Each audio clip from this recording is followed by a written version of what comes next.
Frase segunda venida de Cristo no viene en la Escritura. Textualmente no viene la frase segunda venida de Cristo, pero lo que sí viene obviamente es el concepto de la segunda venida de Cristo.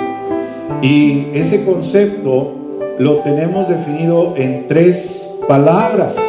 Por ejemplo, en Mateo capítulo 24, que es nuestro texto en esta mañana, vamos todos al capítulo 24 de Mateo, y ahí les voy a pedir, hermanos, que nos pongamos en pie para leer tan solo ese versículo. Mateo capítulo 24, dice así la palabra del Señor en el verso 3. Puestos en pie, todos juntos lo leemos. ¿Qué dice la palabra del Señor? Y estando él sentado en el monte de los olivos, los discípulos se le acercaron aparte diciendo: Dinos, ¿cuándo serán estas cosas? ¿Y qué señal habrá de tu venida y del fin del siglo? Amén. Pueden sentarse, hermanos. Cuando dice aquí la palabra venida, se traduce como parousia, y parousia quiere decir dulce regreso. Otra palabra que la define la segunda venida de Cristo, es decir, una palabra similar, es en el Nuevo Testamento, en el Apocalipsis capítulo 1, los primeros versículos, aparece ahí como apocaliptus, que quiere decir igual dulce regreso del Señor. Y luego entonces viene otra vez en Tito capítulo 2 verso 13, donde dice Epifanía o Epifania. No es el nombre de mi tía ni de mi abuelita, pero es Epifania, que quiere decir aparecerse, que quiere decir dulce regreso. Ahora, quien mejor y quien no lo define, sino lo describe la segunda venida del Señor Jesucristo, es el gran amigo de Pablo. ¿Quién era? El acompañante siempre fiel a Pablo era Lucas. Y el Evangelio de Lucas, en el capítulo 21, versos 25 en adelante, nos regala una hermosa analogía de lo que es la segunda venida del Señor Jesucristo.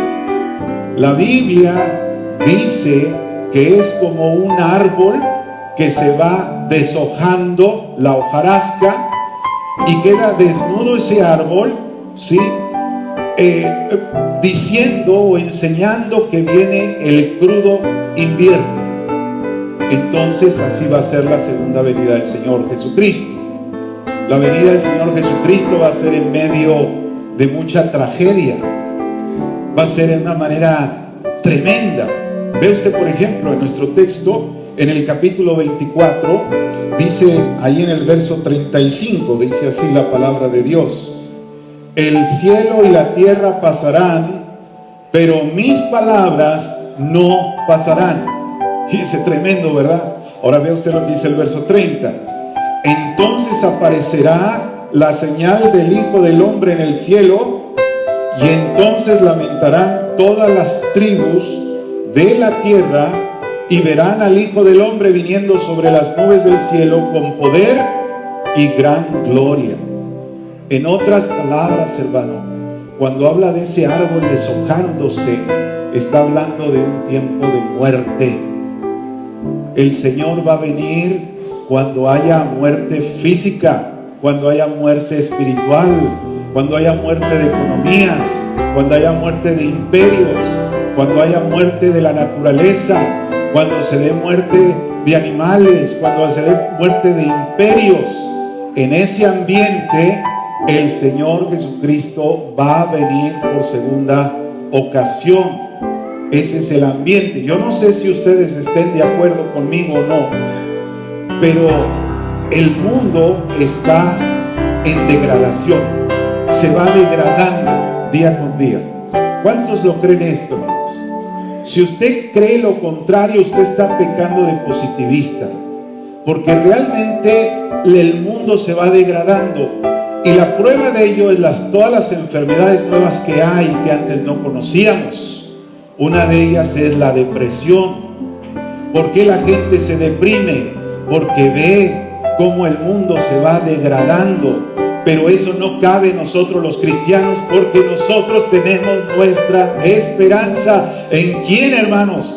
En el Señor. Por eso no cabe en nosotros la depresión, porque nuestra esperanza está en la venida del Señor Jesucristo. Yo digo que lo fiel reflejo de esta sociedad son, por ejemplo, muchos de los artistas que se han suicidado. Y digo literalmente suicidado, aunque aparentemente no lo ponen así, pero usted se recordará a Marilyn Monroe, o Michael Jackson, o este nuevo que acaba de morir, Robin Williams, o también Juan Gabriel, ¿no? Que lo conocemos la mayoría de nosotros. Bueno, estas personas se deprimieron. ¿Por qué? Porque la fama y la fortuna no pudo satisfacer la necesidad de su corazón. Luego empezaron a avejentarse y vieron en ello que no había esperanza tampoco. Entonces tomaron las drogas, y las drogas los llevaron, ya como la droga no le hacía, a una sobredosis de droga que les quitó la vida. Ese es el fiel reflejo de la sociedad hoy en día. Mucha gente vive así, escondidamente, pero eso es lo que estamos viviendo hoy en día. ¿Es para nosotros los cristianos ese tipo de depresiones? No, hermanos, porque nosotros estamos esperando la venida del Señor Jesucristo. Por eso no podemos vivir en ese tipo de depresión, ¿verdad? Por lo tanto, hermanos, la palabra del Señor nos anima a esperar siempre en Él. Bien, dando esto como introducción al tema de la segunda venida de Cristo, voy a hablarles de 7 señales que hablan de la segunda venida de Cristo. 7 señales que estamos viviendo hoy en día, que por qué la mayoría de los teólogos, pastores, predicamos que la segunda venida del Señor Jesucristo está a la vuelta de la esquina, está pronto. Bien, antes de dar estas 7 señales, vale la pena recordar las palabras que el Señor Jesucristo dijo.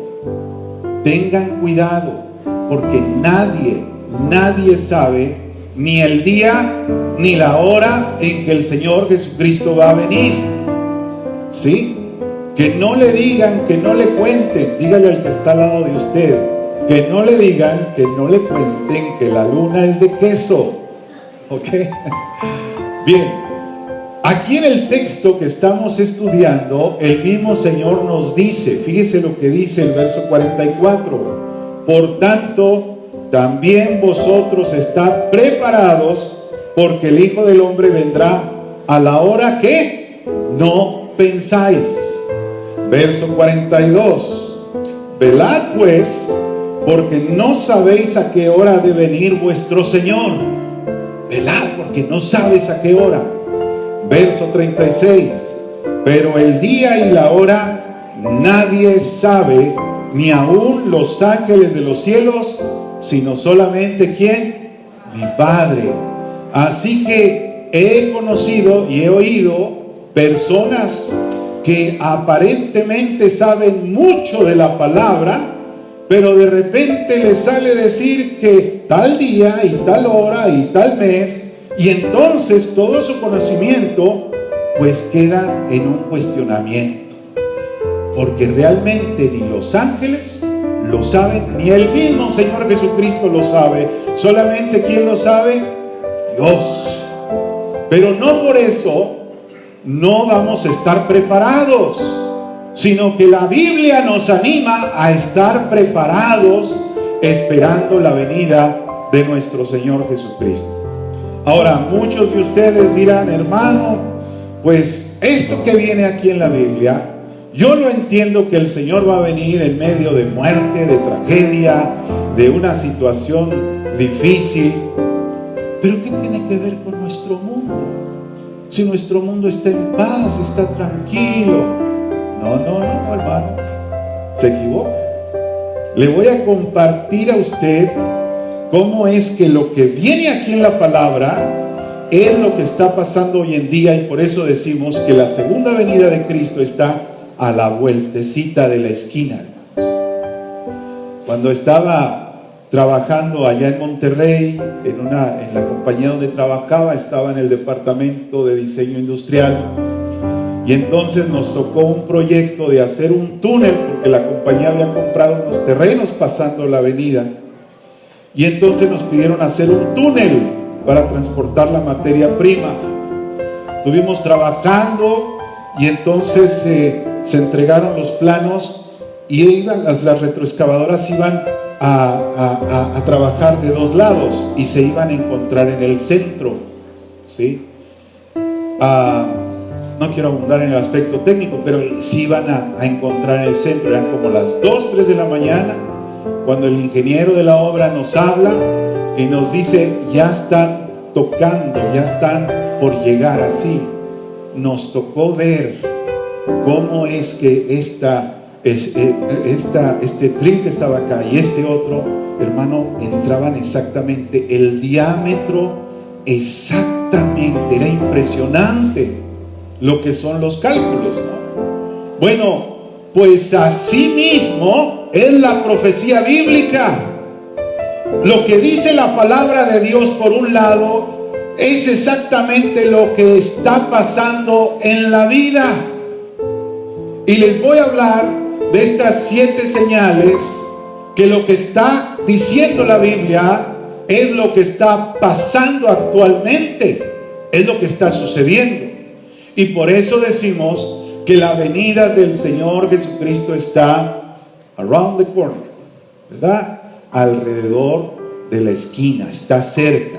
Primera señal. La primera señal es el pueblo judío.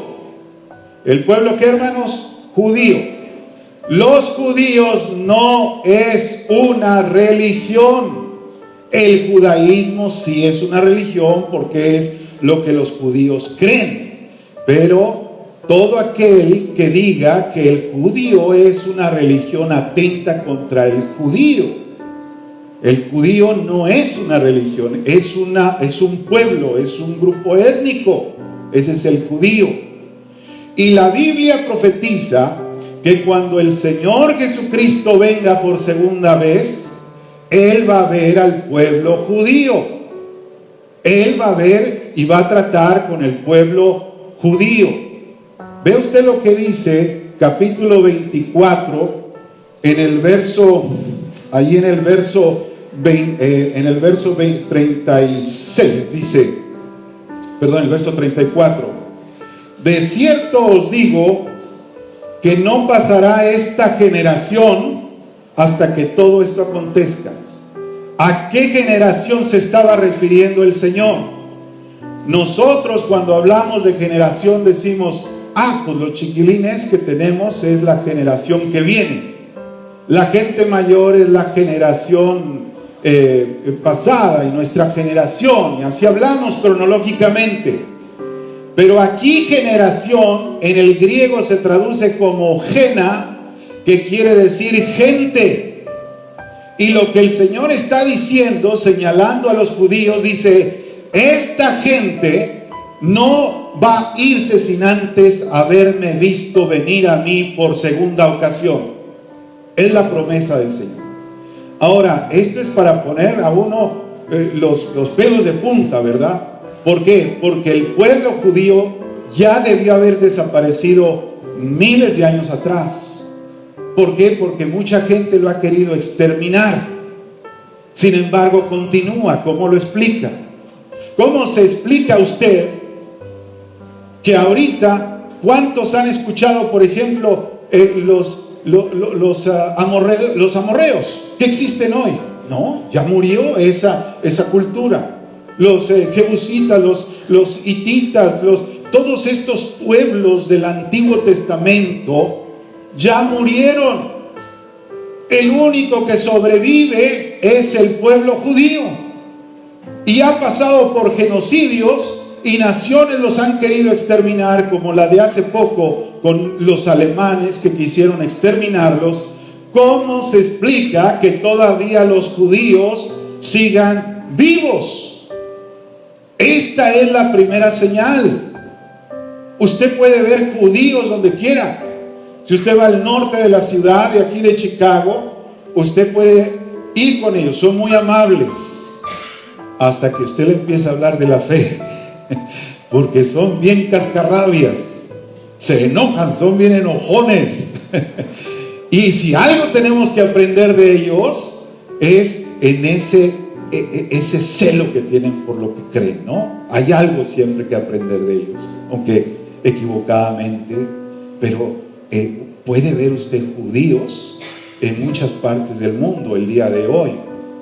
No nada más lo dice el Nuevo Testamento en las palabras de Jesús, pero el profeta Jeremías también lo dice. En Jeremías capítulo 31, en el verso, a partir del verso 32 dice: no como el pacto que hice con sus padres el día que tomé su mano para sacarlos de la tierra de Egipto, porque ellos invalidaron mi pacto, aunque fui yo un marido para ellos, dice Jehová. Pero este es el pacto que haré con la casa de Israel. Después de aquellos días, dice Jehová, daré mi ley en su mente y la escribiré en su corazón, y yo seré a ellos por Dios, y ellos me serán por pueblo. Y no enseñarán más ninguno a su prójimo, ni ninguno a su hermano, diciendo: conoce a Jehová, porque todos me conocerán, desde el más pequeño de ellos hasta el más grande, dice Jehová, porque perdonaré la maldad de ellos y no me acordaré más de su pecado. Así ha dicho Jehová, que da el sol para luz del día, las leyes de la luna y de las estrellas para luz de la noche, que parte el mar y braman sus ondas. Jehová de los ejércitos es su nombre. Si faltaren esas leyes delante de mí, dice Jehová, también la descendencia de Israel faltará para no ser nación delante de mí eternamente. Así ha dicho Jehová: si los cielos arriba se pueden medir y explorarse abajo los fundamentos de la tierra, también yo desecharé toda la descendencia de Israel por todo lo que hicieron, dice Jehová. En otras palabras, cuando el Señor venga, los va a encontrar, no importando lo que ellos hayan hecho, sea que hayan sido infieles a Dios, sea que ellos hayan sido traviesos en el mundo. Bueno, Dios tiene un tiempo exclusivamente con ellos, y ellos van a dar cuenta delante del Señor. Esa es la primera señal. Por eso el pueblo judío todavía existe hasta nuestros días, porque es lo que profetiza la palabra de Dios. Segunda señal. La segunda señal de la venida del Señor Jesucristo es la tierra de la Palestina. El pueblo judío, aunque las Naciones Unidas no les guste, aunque países o naciones estén en contra de ello, Dios creó la tierra, y un pedacito de esa tierra se la dio ¿a quiénes, hermano? A los judíos. Todo lo que es la tierra de Canaán. Y estas tierras el Señor se las prometió a ellos. No nada más es porque sí, sino porque Dios en su palabra les dijo: esta tierra te daré. Fue un trato que hizo, un pacto que hizo con Abraham, con Isaac, con Jacob, con cada israelita. Mire usted lo que dice en la palabra del Señor. Si nosotros vamos a Jeremías nuevamente, dice la palabra, en el Salmo 105, donde se da esta promesa, versos del 8 al 11. Fíjese lo que dice ahí la palabra de Dios. Se acordó para siempre de su pacto, de la palabra que mandó para 1000 generaciones, la cual concertó ¿con quién? Con Abraham, y de su juramento a Isaac, la estableció a Jacob por decreto, a Israel por pacto sempiterno, diciendo: a ti te daré la tierra de Canaán como porción de vuestra heredad. Le guste o no le guste a cualquier nación, esa tierra le fue dado al pueblo de Israel, y es de ellos porque Dios se las concedió a ellos.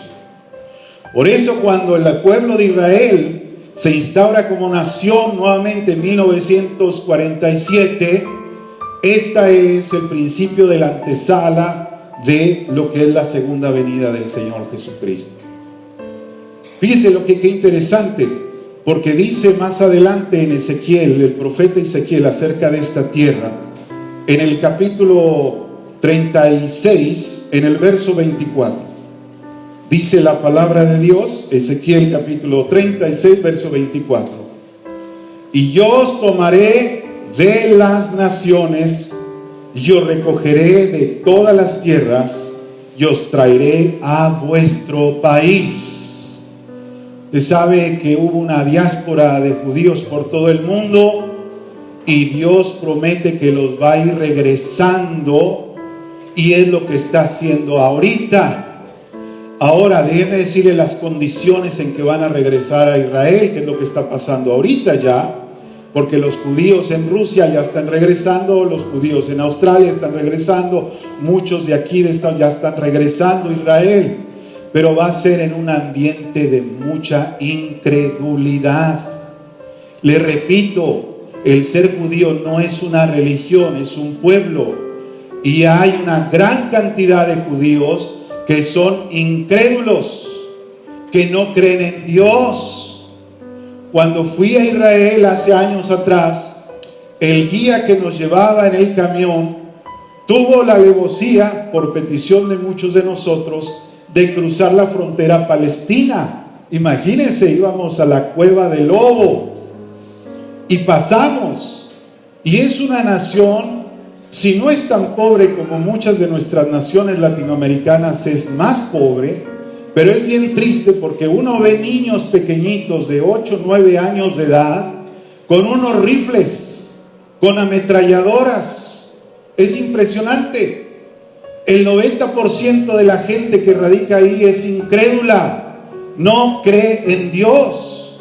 Mas sin embargo dice en su palabra que van a regresar a Israel, sí, en un ambiente de incredulidad. Yo creo que está por demás decir, el 5% de la población en Estados Unidos es judía, y ese 5% son dueños no de Estados Unidos, sino del mundo, y gran cantidad de esos judíos son ateos, y son los que manejan los hilos de los gobiernos, de los presidentes, de todo por la ambición del dinero. Dice la palabra, no lo digo yo.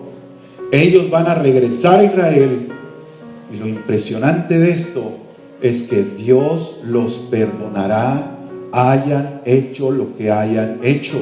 Lo dice aquí la escritura.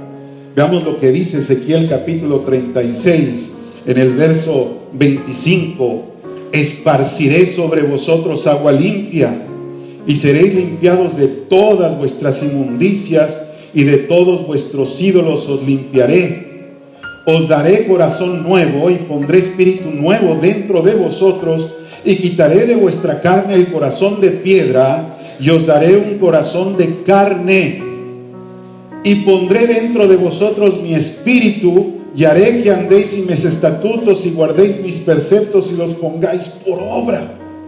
Habitaréis en la tierra que di a vuestros padres, y vosotros me seréis por pueblo, y yo seré a vosotros por Dios.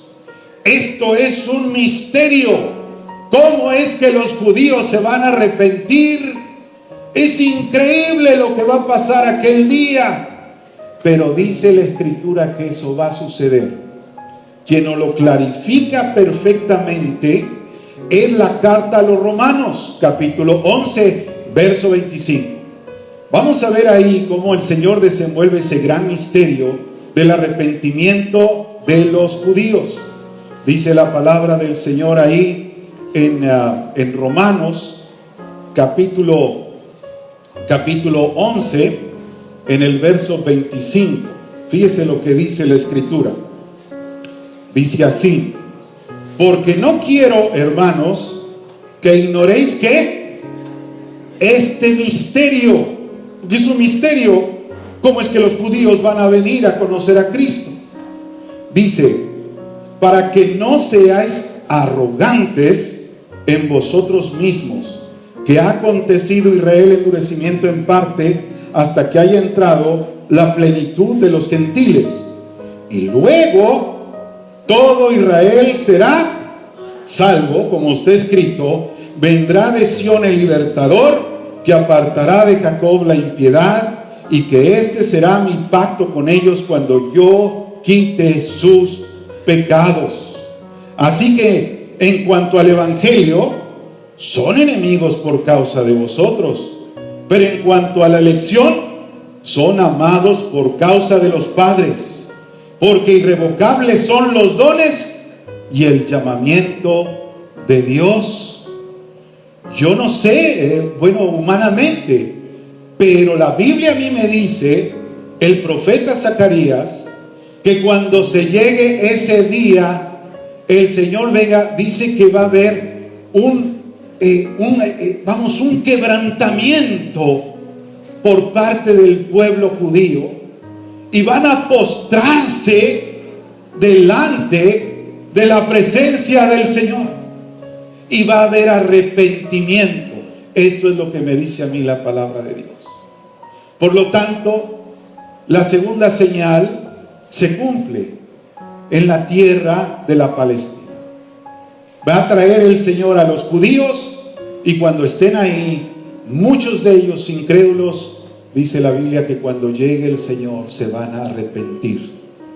Por eso estamos a la vuelta de la esquina. ¿Cuántos saben que está pronto ya la conquista de toda la Palestina? Es cuestión de tiempo nada más.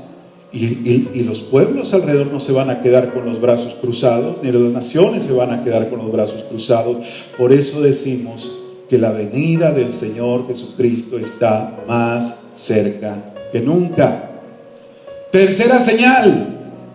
La tercera señal tiene que ver con su idioma. ¿Qué idioma hablan los judíos? El hebreo.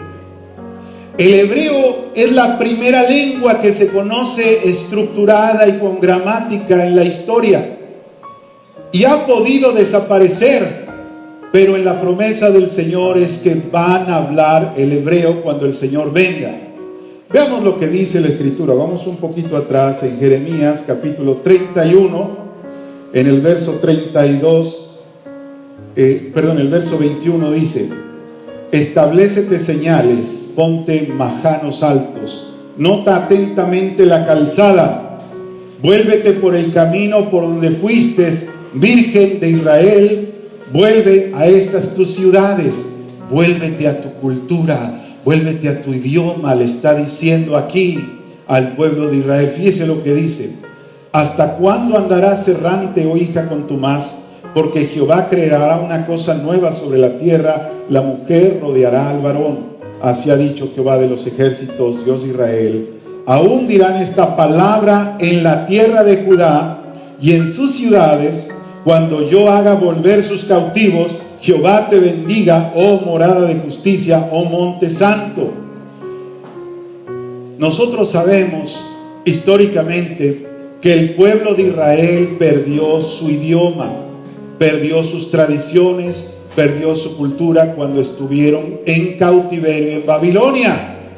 Ellos abrazaron la cultura de los babilónicos, perdieron todo.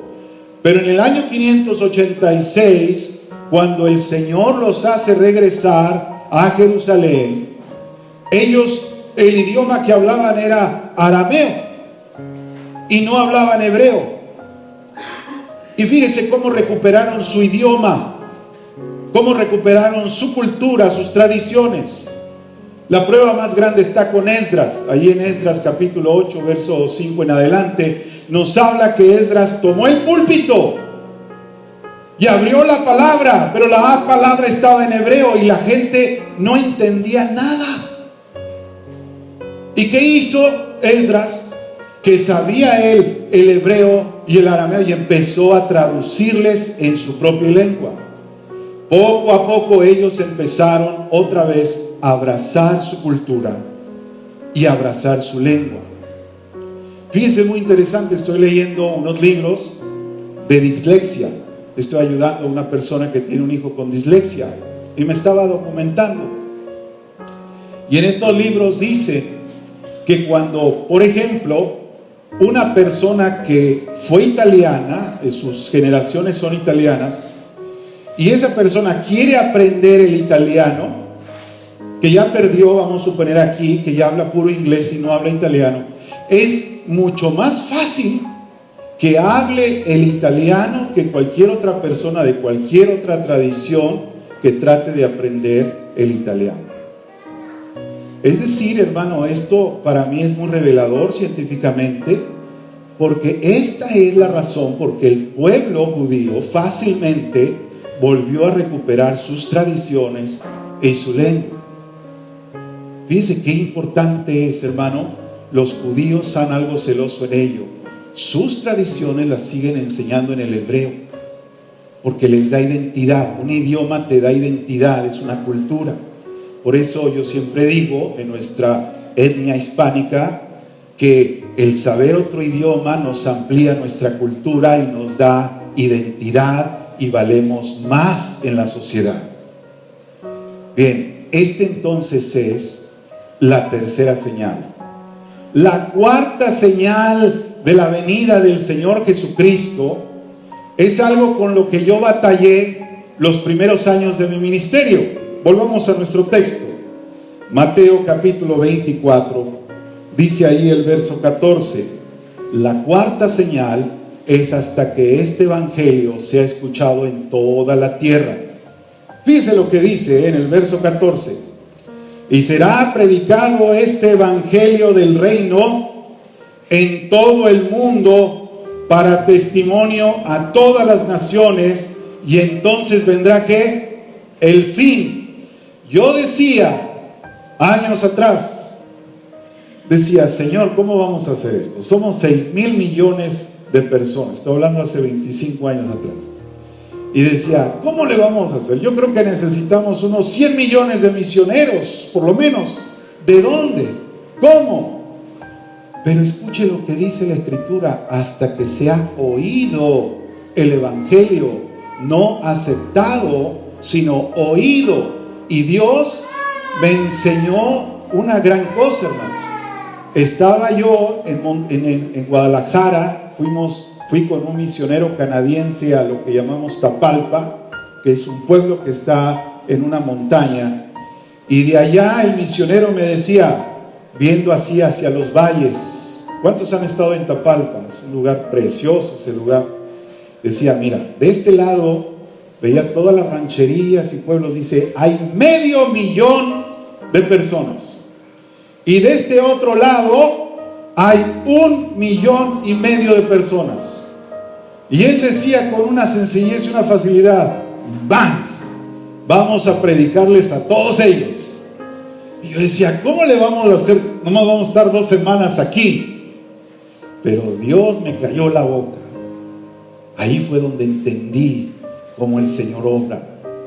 Mire, el hogar donde nos hospedaban, el hermano que estaba ahí, agarró un de esos radios de frecuencia alta y se lo puso al oído. Y entonces yo le dije, hermano, por curiosidad, ¿qué estás escuchando? Dice, estoy escuchando el evangelio de Cristo, estoy escuchando una predicación. Dije, ahí está.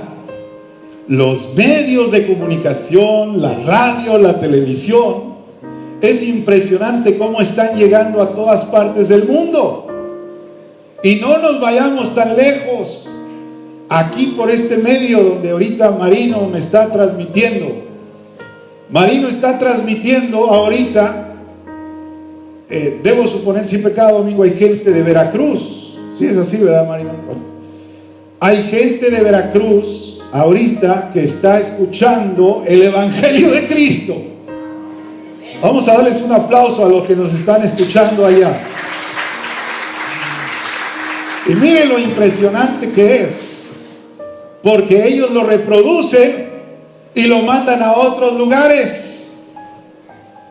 Se está extendiendo el Evangelio del Señor Jesucristo. Por lo tanto, aquellas personas que muchas ven los medios de comunicación como diabólicos o lo que sea, Dios los está usando como instrumentos para extender el Evangelio hasta las partes más recónditas de la tierra.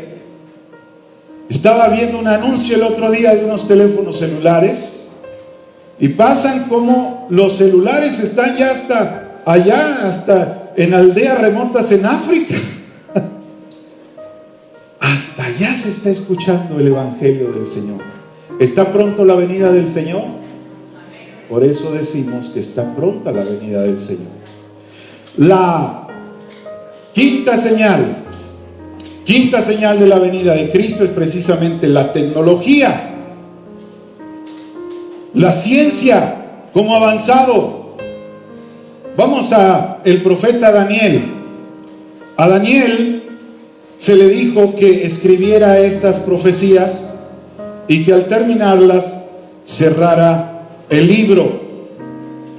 Y entonces es vuelto a abrir, ¿cuándo? En Apocalipsis capítulo 6, quien se encarga de abrir ese libro para que se desarrollen todas esas profecías es nuestro Salvador Jesucristo. Pero note el ambiente en que cierra ese libro. Dice Daniel capítulo 12, verso 4. Ve usted lo que dice la palabra del Señor. Pero tú, Daniel, cierra las palabras y sella el libro hasta el tiempo del fin. Muchos correrán de aquí para allá y la ciencia que dice se aumentará. Estaba haciendo un estudio de cómo llegamos los hispanos acá a estas partes del mundo. Me fui hasta las raíces y los españoles llegaron por Santo Domingo, llegaron a la Florida y de ahí caminaban en grandes cantidades de gente y empezaron a poblar los estados que antes eran los estados del norte de México, ahora que son los estados del sur de Estados Unidos. Y no se tardaban horas o días, eran años, hermanos, eran cantidad de años. Estaba viendo que en la época prehispánica los indígenas de Mesoamérica ya venían para acá. Pero ellos eran nómadas que iban así en círculos, venían hasta el norte y regresaban por California y luego se regresaban hasta sus lugares de orígenes. ¿Cuánto se tardaba eso? Siglos, añales. Mi esposa y yo estábamos planeando ir a ver a mis suegros en este mes que nos toca las vacaciones y estaba viendo que de aquí a Guadalajara se hacen 3 horas y media.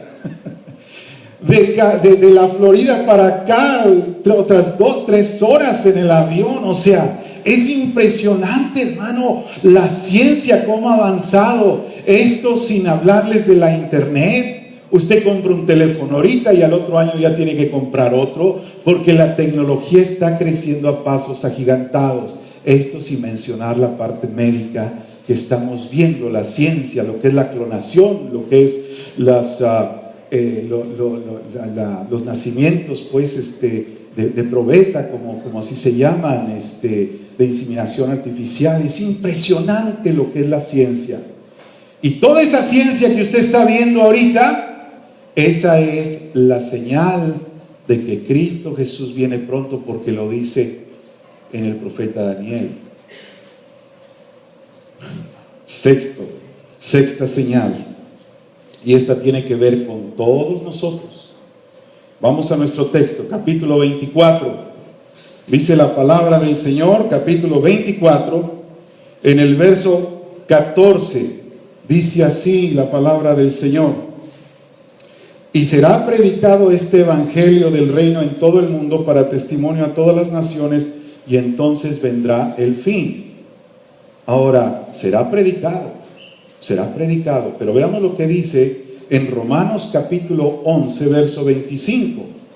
Dice la Escritura, Romanos 11, 25: porque no quiero, hermanos, que ignoréis este misterio, para que no seáis arrogantes en cuanto a vosotros mismos, que ha acontecido Israel endurecimiento en parte, hasta que haya entrado la plenitud de los gentiles. ¿Quiénes son los gentiles? Todos nosotros, ¿verdad? Los gentiles son todos aquellos que no son judíos.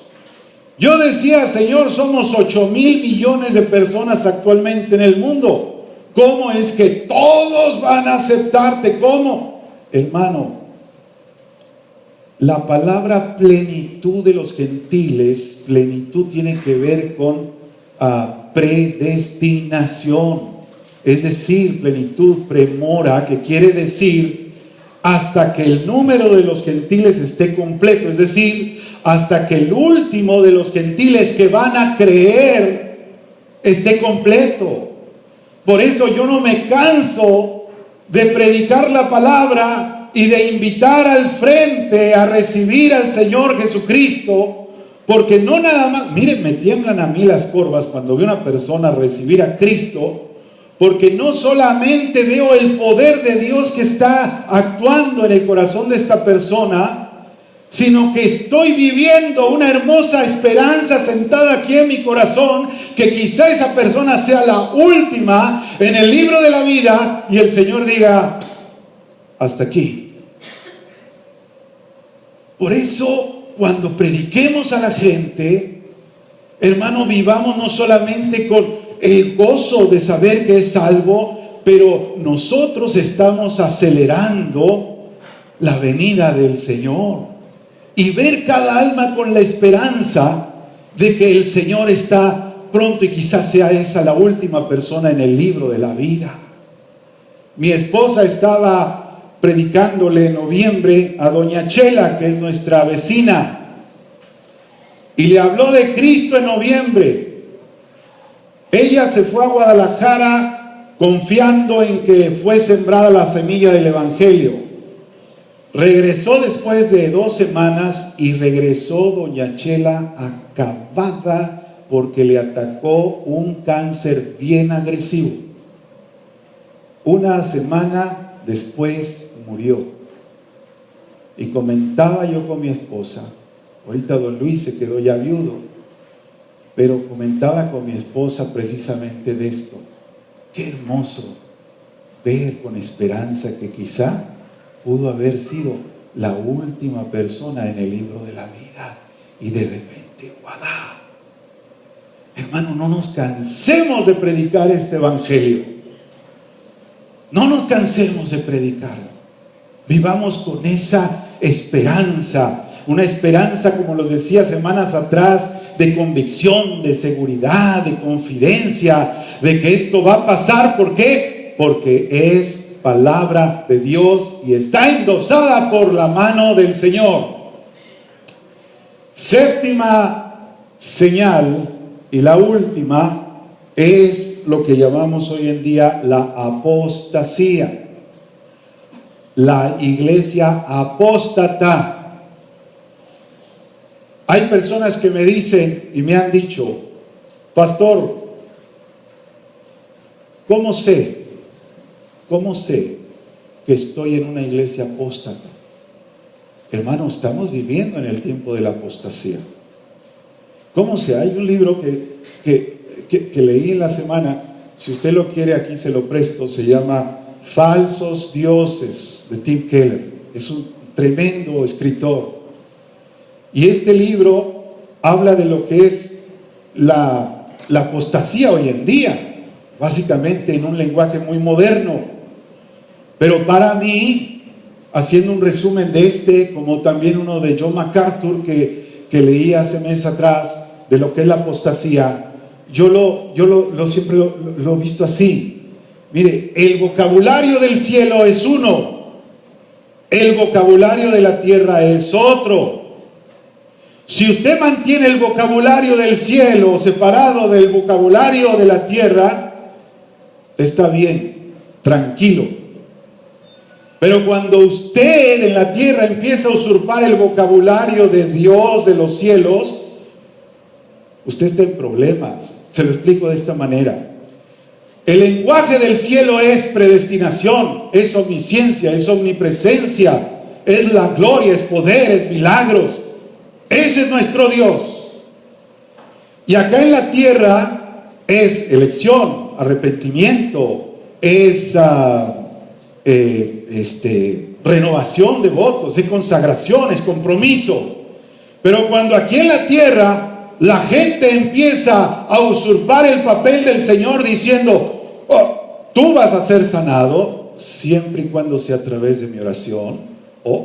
Tenga usted cuidado, porque el único que sana es Dios. Que yo te voy a hacer un milagro si me mandas un milagro. No, hermano, tenga usted cuidado. Que yo tengo el poder para hacer esto y que para hacer lo otro, y empieza a tumbadero de cuidado, porque usted está viviendo en una iglesia apóstata. Mire, me podría pasar aquí horas, pero yo soy de las personas que creo que 40 minutos es lo máximo que el ser humano capta, ¿no? Me gustaría hablarles por ejemplo, de segunda de Pedro, de lo que es la apostasía, de segunda de Timoteo, de incluso del mismo texto que estamos hablando, pero quiero resumirlo en el capítulo 2 y capítulo 3 de Apocalipsis. ¿Cuántas iglesias nos habla ahí Apocalipsis? 7 iglesias. Fíjense cómo estamos viviendo el tiempo de la apostasía. Primera iglesia es la iglesia de Éfeso, la iglesia que perdió su primer amor, ¿sí o no? Segunda iglesia es la iglesia de Esmirna, la iglesia perseguida, la iglesia de los mártires. La tercera iglesia es la iglesia de Pérgamo. Luego viene la iglesia de Tiatira. La iglesia de Tiatira es la iglesia del año 1000. Del año 1100, usted puede ver esos enormes templos y catedrales. Ahí el Señor dice, porque eres rica, pero pobre. Luego sigue la iglesia de Sardis, siglo XV, XVI, la iglesia dormida, donde viene ese tiempo que le llaman la iglesia reformada. Tengamos cuidado ahí, hermanos. Porque a mí me hablan por teléfono, quieren venir a nuestra iglesia y ellos quieren saber acerca de nuestra doctrina. Y me preguntan ellos, hermano, ¿su iglesia es de la iglesia reformada? Y yo le digo, hermano, cuando usted me diga que la Biblia fue reformada, entonces nosotros vamos a ser reformados. Nosotros venimos de la iglesia primitiva. De allá venimos. La iglesia pura, la iglesia natural, todas nuestras raíces están ahí contenidas. Y luego viene la iglesia de Filadelfia, la que abre las puertas. Y lo más triste es la iglesia de la Odisea, la iglesia que estamos viviendo hoy en día, donde el Señor está tocando, hermano, a la puerta de los corazones de personas que creen creer en Cristo.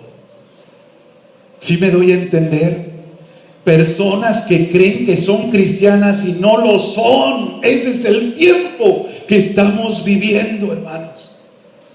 La iglesia, lo que es la apostasía, la iglesia, la Odisea, es tremendo. Mire, a mí me tocó esa transición entre la iglesia Filadelfia y la iglesia La Odisea. Lo digo con toda convicción. ¿Por qué? y esto es un hecho anecdótico, ¿no? A raíz de que Israel fue considerado una nación, ahí empieza el periodo de la iglesia Laodicea. Y es muy interesante ver, hermano, a mí cuando era niño me tocó los principios de lo que es la iglesia Laodicea. Porque mire, cuando yo era niño, yo no sabía, y seguramente si usted es de mi generación o todavía más antiguito que yo, no existían, yo nunca había oído hablar de divorcios. Yo nunca había escuchado hablar de divorcios. Y hoy, de cada 2 matrimonios, uno se divorcia. Yo nunca, en mi niñez, había escuchado de madres solteras que fungieran como padre y como madre. Yo no había escuchado eso antes. Fue a través de los años que empezó a haber más y más y se empezó a multiplicar esto. Cuando era niño, yo recuerdo que la gente nomás tenía un par de llaves, la del carro y la de la casa. Saque sus llaves, hermano. ¿Cuántas llaves usted trae?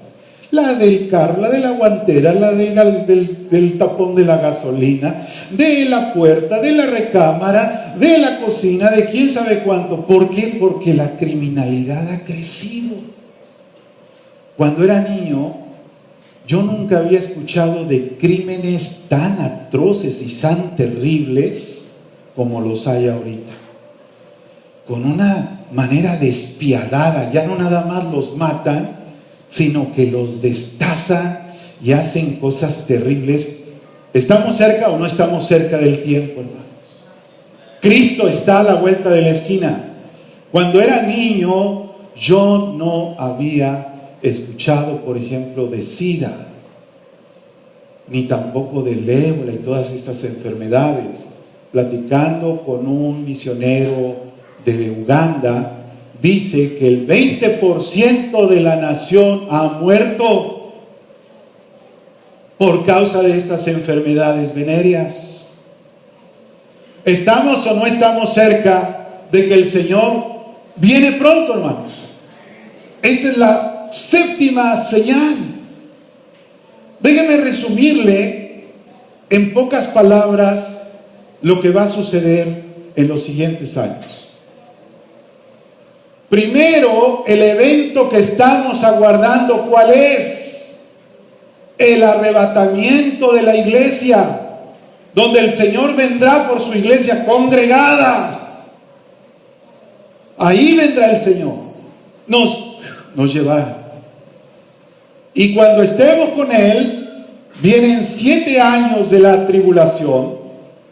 Unos la ponen 3 años y medio, que es la tribulación, y luego 3 años y medio después la gran tribulación. Al 7º año viene la guerra del Armagedón. Es impresionante ver esos valles donde se va a hacer la guerra del Armagedón.